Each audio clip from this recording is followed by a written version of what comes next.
Everyone, today I'm going to be showing you how to do the earthquake or camera shake effect on a clip in Shotcut. So right here we have a quick clip of just me scoring a goal, and then I make it have a little RGB effect.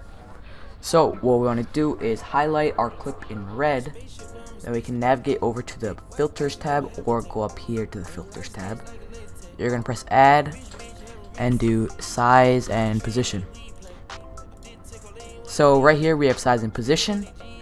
Now it's going to auto select into the little menu here, and we're going to go to preset. And once you get into preset, there would be an option called shake 1 second dash scaled. You're going to hit that, and immediately you should get a little zoom effect. And if we just drag our cursor back and play it again,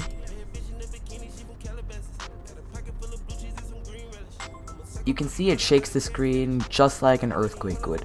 Now right now it's a little laggy because I have my screen recorder open and a couple other applications, but normally it'd be much smoother. When you export the video, it will have like no lag whatsoever, and it looked more like that the second time I played it. I'll play one more time. And it's a cool effect to use after you kill somebody in a game or just in any montage. It looks really clean. And yeah, if you guys enjoyed, make sure to subscribe. If this tutorial did help you out, make sure to like. And if you're on the Instagram right now, drop a follow and comment other things I should do regarding my tutorials. Thanks and peace out.